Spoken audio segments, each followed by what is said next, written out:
स्वागत है आपका लाइफ एंड लर्न में, जहां हम मनोविज्ञान और व्यक्तिगत विकास की दुनिया में गहराई से उतरते हैं। आज के एपिसोड में हम एक ऐसे शक्तिशाली उपाय की बात करने जा रहे हैं जो न सिर्फ हमारे तनाव और चिंता को कम कर सकता है, बल्कि हमारे दिमाग को असल में नया आकार भी देता है। जी हां, आपने सही सुना। आधुनिक न्यूरोसाइंस के मुताबिक माइंडफुलनेस हमारे दिमाग की संरचना और कार्य प्रणाली को भौतिक रूप से बदल सकती है, जिससे हम ज्यादा शांत और खुशहाल जीवन जी सकते हैं। आज के एपिसोड में हम बात करेंगे माइंडफुलनेस दिमाग को कैसे बदलती है। न्यूरोसाइंस इनसाइट्स जानेंगे कि ब्रेन स्कैन से एमिग्डाला, हिप्पोकैम्पस और प्रीफ्रंटल कॉर्टेक्स के बारे में क्या पता चलता है। मनोवैज्ञानिक लाभ जानेंगे कि तनाव और चिंता से निपटने में माइंडफुलनेस कैसे मदद करती है। Mindfulness based programs MBSR, MBCT आदि के सबूत देखेंगे कि कैसे ये प्रोग्राम पारंपरिक थेरेपी जितने कारगर हो सकते हैं। एक्शन में माइंडफुलनेस व्यावहारिक तकनीकें जिन्हें आप आज से ही इस्तेमाल कर सकते हैं, जैसे ब्रीदिंग एक्सरसाइज और माइंडफुल वॉकिंग। माइंडफुलनेस को रोजमर्रा की जिंदगी में लाना, खाना खाते वक्त, रोजाना के कामों में या फोन इस्तेमाल करते समय इसे कैसे शामिल करें। संतुलित नजरिया, वैज्ञानिक रूप से प्रमाणित लाभ और कुछ महत्वपूर्ण सावधानियां। एक सौम्य आह्वान, अपनी माइंडफुलनेस यात्रा शुरू करने के कुछ सरल तरीके। इस वीडियो के अंत तक आप समझ जाएंगे कि माइंडफुलनेस कोई गुजरता हुआ ट्रेंड भर नहीं है। यह हमारे दिमाग को मजबूत, शांत और स्पष्ट बनाने का वैज्ञानिक दृष्टिकोण है। अगर आपने कभी महसूस किया है कि तनाव आपको जकड़ लेता है या नकारात्मक विचारों में आप उलझे रहते हैं, तो आराम से बैठिए और हमारे साथ जुड़िए। ये जानकारी सचमुच आपके रोजमर्रा के जीवन का अनुभव बदल सकती है। चलिए शुरू करते हैं। पिछले 2 दशकों में न्यूरोसाइंटिस्ट्स ने MRI और fMRI स्कैन का इस्तेमाल करके देखा है कि नियमित माइंडफुलनेस प्रैक्टिस के दौरान हमारे दिमाग में क्या होता है, और इसके नतीजे वाकई हैरान करने वाले हैं। हिप्पोकैम्पस का विकास 8 हफ्तों के माइंडफुलनेस प्रोग्राम के बाद हार्वर्ड के शोधकर्ताओं ने हिप्पोकैम्पस में ग्रे मैटर की डेंसिटी बढ़ती हुई पाई। यह दिमाग का वही हिस्सा है जो सीखने, मेमोरी और इमोशनल रेगुलेशन के लिए जरूरी है। इसका मतलब ये कि माइंडफुलनेस सचमुच उस हिस्से को मजबूत बनाती है जो हमें नई चीजें सीखने और भावनात्मक संतुलन बनाए रखने में मदद करता है। एमिग्डाला को शांत करना। हमारा एमिग्डाला अक्सर फियर सेंटर कहा जाता है, क्योंकि यह फाइट ओनर फ्लाइट रिस्पॉन्स को ट्रिगर करता है। जब हम लंबे समय तक तनावग्रस्त रहते हैं तो एमिग्डाला ज्यादा एक्टिव हो जाता है। लेकिन रिसर्च से पता चलता है कि नियमित माइंडफुलनेस प्रैक्टिस से एमिग्डाला का वॉल्यूम और उसकी रिएक्टिविटी कम होती है। लोग अपनी रोजमर्रा की जिंदगी में कम तनाव महसूस करते हैं, और ब्रेन स्कैन भी इसी बदलाव की पुष्टि करता है, यानी डर के केंद्र की एक्टिविटी घटती है। प्रीफ्रंटल कॉर्टेक्स को मजबूत करना। यह दिमाग का वाइज लीडर है जो डिसीजन मेकिंग, फोकस और सेल्फ कंट्रोल के लिए जिम्मेदार है। माइंडफुलनेस को डॉर्सोलैटरल प्रीफ्रंटल कॉर्टेक्स और एंटीरियर सिंगुलेट कॉर्टेक्स जैसे हिस्सों की कॉर्टिकल थिकनेस बढ़ाने से जोड़ा गया है। सीधे शब्दों में कहें तो माइंडफुलनेस हमें बेहतर कॉग्निटिव कंट्रोल, बढ़िया ध्यान क्षमता और कम आवेगपूर्ण प्रतिक्रिया देती है।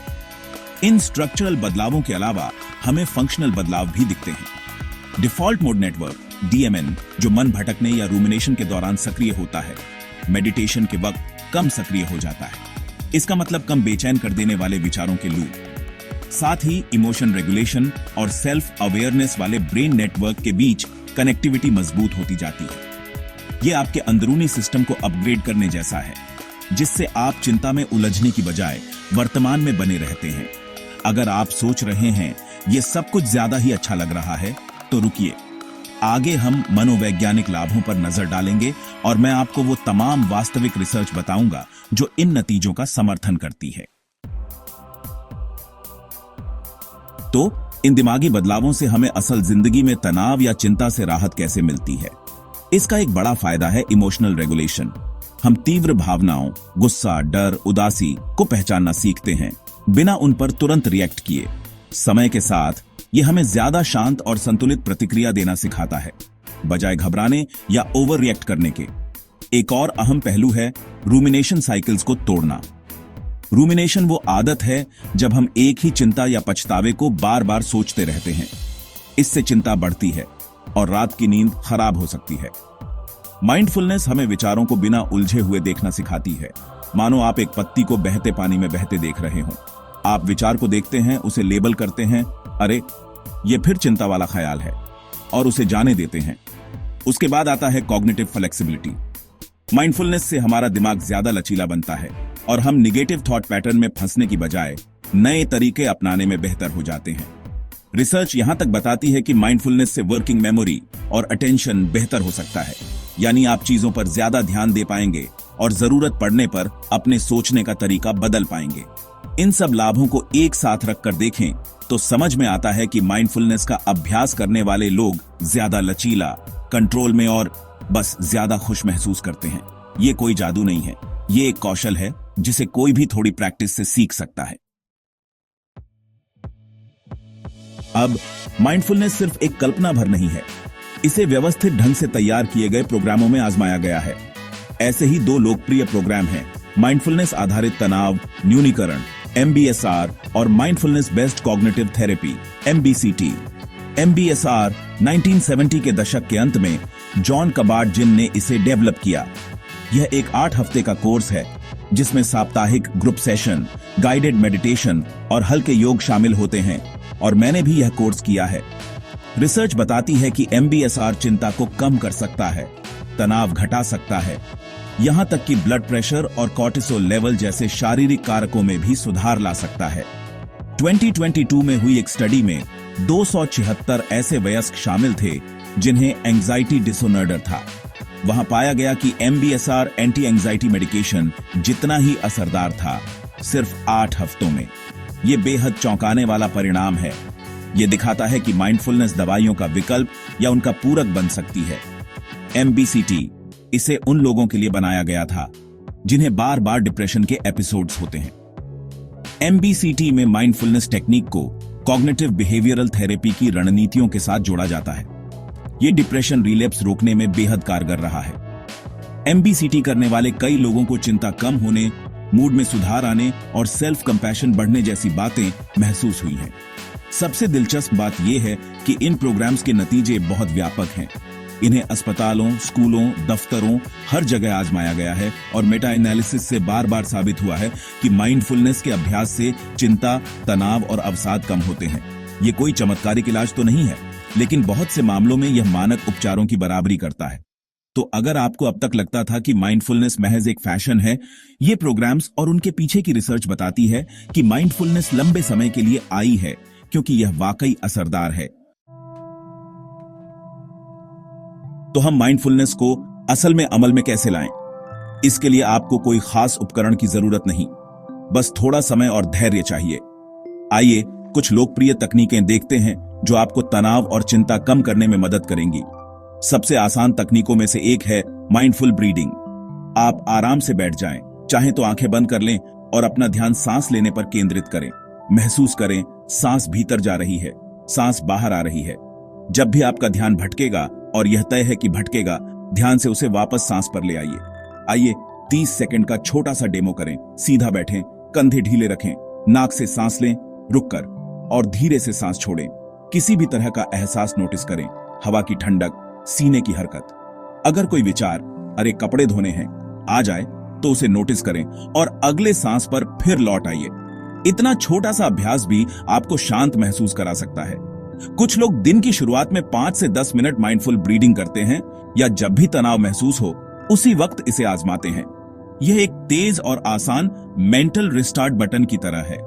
अगली तकनीक है बॉडी स्कैन।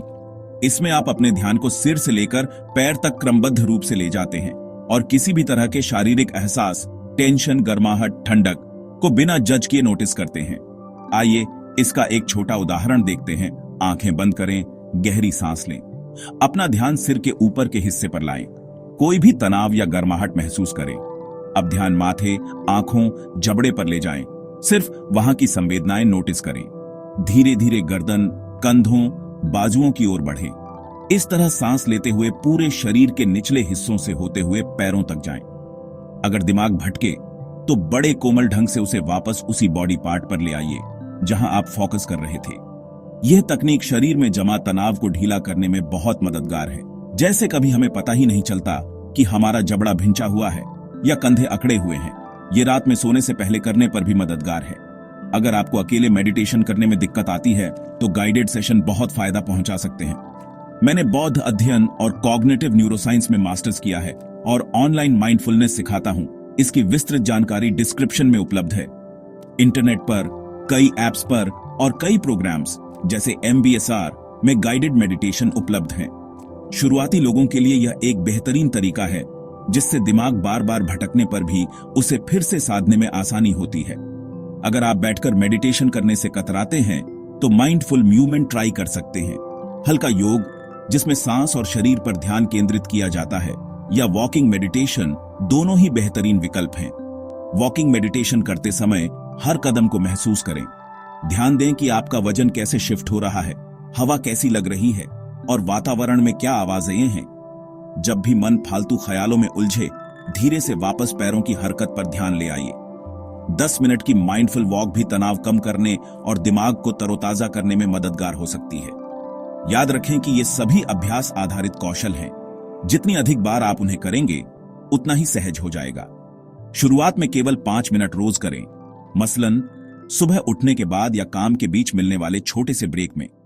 लगातार प्रैक्टिस ही वह मुख्य आधार है जो आपके दिमाग में होने वाले सकारात्मक बदलावों को और भी पुख्ता बनाएगा। माइंडफुलनेस सिर्फ फॉर्मल मेडिटेशन तक सीमित नहीं है। आप इसे रोजमर्रा के कामकाज में भी बुन सकते हैं। आइए कुछ तरीके देखते हैं। माइंडफुल ईटिंग, खाना खाते वक्त फोन स्क्रॉल करने या किसी और काम में उलझने की बजाय कुछ मिनट के लिए डिवाइस को दूर रखें। खाने का स्वाद, टेक्सचर, खुशबू को गौर से महसूस करें। अपने शरीर के भूख और तृप्ति के संकेतों पर ध्यान दें। इससे न सिर्फ स्ट्रेस कम होता है बल्कि अनहेल्दी स्नैकिंग की आदत भी कम हो सकती है। माइंडफुल वॉकिंग, आपने अभी वॉकिंग मेडिटेशन के बारे में सुना, लेकिन इसे आप रोजाना की किसी भी वॉक में अपना सकते हैं। चाहे डाक बॉक्स तक जाना हो या पार्किंग लॉट से दफ्तर तक। थोड़ा धीमे चलें, हर कदम को महसूस करें, ताजी हवा के एहसास को नोटिस करें। माइंडफुल ब्रेक्स और डिजिटल डिटॉक्स, टेक्नोलॉजी ओवरलोड अक्सर चिंता को बढ़ा देता है। दिन में 10 मिनट का नो या नो नोटिफिकेशन ब्रेक लें। उस वक्त हल्का स्ट्रेच करें, सांस लें या खिड़की से बाहर देखते हुए खुद को रिलैक्स करें। आपको लगेगा कि यह छोटा सा ब्रेक कितना तरोताजा कर देता है। रोजमर्रा के कामों में माइंडफुलनेस, चाहे दांत ब्रश करना हो या बर्तन धोना, उस काम पर पूरा ध्यान केंद्रित करें।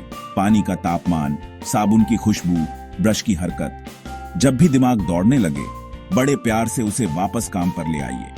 ये छोटे छोटे बदलाव आपकी जिंदगी में एक गहरा सकारात्मक प्रभाव डाल सकते हैं। आपको अपनी व्यस्त दिनचर्या में भी सुकून के छोटे छोटे पल मिलेंगे। चलें, एक बार फिर से मुख्य माइंडफुलनेस लाभों पर नजर डालते हैं। बेहतर इमोशनल रेगुलेशन, नियमित अभ्यास से आप तनावपूर्ण परिस्थितियों में भी अधिक स्थिर रह पाते हैं।